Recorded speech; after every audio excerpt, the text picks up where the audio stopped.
Salve! Antes da gente começar, deixa eu só falar. Dá aquele like de boinha, compartilha, comenta alguma coisa aí, compartilha com os brother. Aquelas paradas que o youtuber tem que pedir sempre no começo do vídeo, demorou? Valeu, beijo no coração e é nóis, bora pro vídeo. Vamos lá que hoje tá da hora. Lendas urbanas. Quem não gosta, não é mesmo? A loira do banheiro, o homem do saco, o bebê diabo, o chupacu de Goianinha. Não. Esse não. Geral gosta de histórias de terror, ainda mais quando essas histórias são muito bem contadas. A internet criou inúmeras dessas.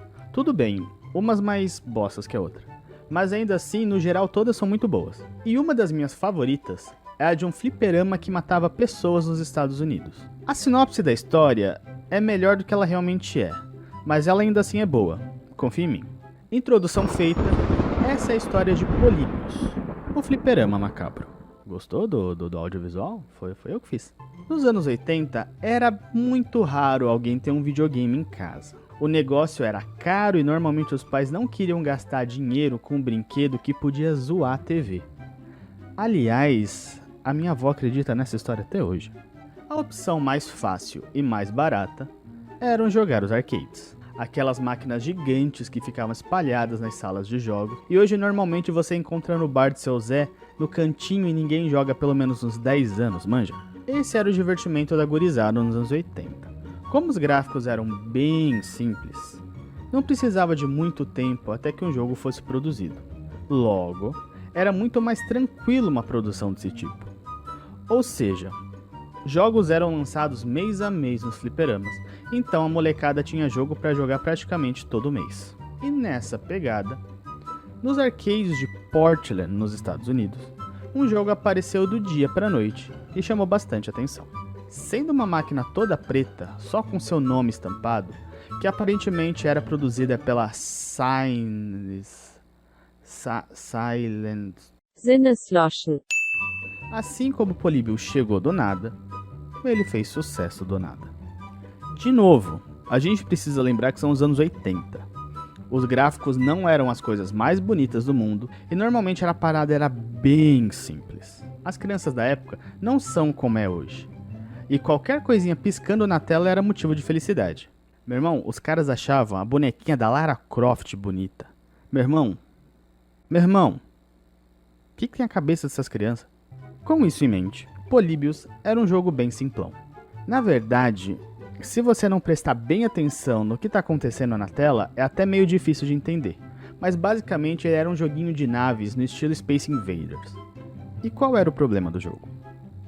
Depois de alguns dias, algumas pessoas que jogavam arcade começavam a passar mal. Vômitos, insônia, irritação e até ataques de epilepsia foram relatados por quem jogou fliperama. E lembrando disso, o vídeo pode ter algumas luzes piscando e isso pode ser ruim para quem é sensível a ataques de epilepsia. Então cuidado. E eu só aviso agora. Tomara que eu lembre de colocar um aviso na edição. Alguns jogadores também falavam que era comum ver uns caras de paletó e gravata próximo às máquinas fazendo alguns tipos de anotações à molecada que jogava. Bem no estilo MIB. O que deixou a parada ainda muito mais bizarra. Uma segunda parte da lenda diz que um dia esses caras deixaram o menu do jogo aberto depois de uma manutenção, e foi possível ver uma lista de modos bizarros de jogo, com a ideia proposital de causar esse mal-estar nos jogadores. E no meio dessa doideira toda, uma criança ainda teria morrido enquanto jogava o jogo. No dia seguinte as máquinas sumiram, e os caras de preto também. E esse é o fim da história. Mas não dá para o vídeo acabar assim. Primeiro, porque o vídeo ficaria bem raso. Segundo, que a gente ainda não bateu os 8 minutos que o YouTube pede. Então, eu fui um pouquinho mais a fundo na história. A primeira treta disso tudo é: essa história é real ou é só uma creepypasta de internet? Se é fake, como a gente tem até gameplay do negócio? Como que o Pateta é um cachorro e o Pluto também, mas só um deles fala e o outro age como cachorro? E essa dúvida é mais minha mesmo, eu só queria compartilhar com vocês para vocês pensarem também. Então vamos primeiro entender de onde a história surgiu. O coinup.org É um site gringo que unifica informações de vários arcades dos anos 80 e 90. É como se fosse uma Wikipédia dos fliperamas. E no mesmo pique da Wikipédia, qualquer um escreve o que quiser sobre qualquer jogo. Então já sabe, né? Em 98, um artigo apareceu no site falando do Polybius. Foi a primeira vez na internet que alguém ouviu falar dessa história. Ou seja, as histórias do game de 81 só foram descobertas em 98. Ninguém falava disso antes do arquivo, e isso é no mínimo estranho. Beleza, mas e a gameplay? Como a história viralizou com o tempo e ficou com esse ar de lenda urbana de internet, fãs passaram a pesquisar e desenvolver um fan-made do jogo, assim como seria o original de 81, usando os relatos da galera que supostamente jogou o jogo no período. A gameplay que a gente vê por aí nada mais é do que um desses fan-mades. Tanto que a galera que desenvolveu entrou tanto na vibe do jogo que é possível até acessar os tais menus secretos e ativar as funções que roubavam a alma da galera. A internet às vezes vai muito fundo na piada, sério.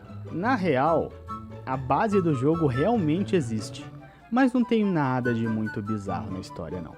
O jogo em si era uma versão alpha de Tempest, um jogo lançado para arcades justamente nessa época. Essa versão, assim como a da lenda, realmente dava dores de cabeça e até ataques de epilepsia para quem era mais sensível e jogava o jogo, muito por causa do pisca-pisca da tela. Tanto que o jogo precisou ser totalmente reformulado para sua versão final, e a tal versão zoada foi usada como base para a criação da lenda. Então, basicamente, a lenda é uma junção de um monte de informações que realmente são reais, com aquela pitadinha de internet. Mas se você quiser ignorar a explicação e ficar só com a parte macabra, pode ficar também. Mentira, não faz isso não. Fato ou fake, Polybius ficou marcado na internet como o jogo que matava criancinhas e até hoje gera algumas piadas engraçadas e umas historinhas legais pra contar na internet. E um vídeo pro YouTube.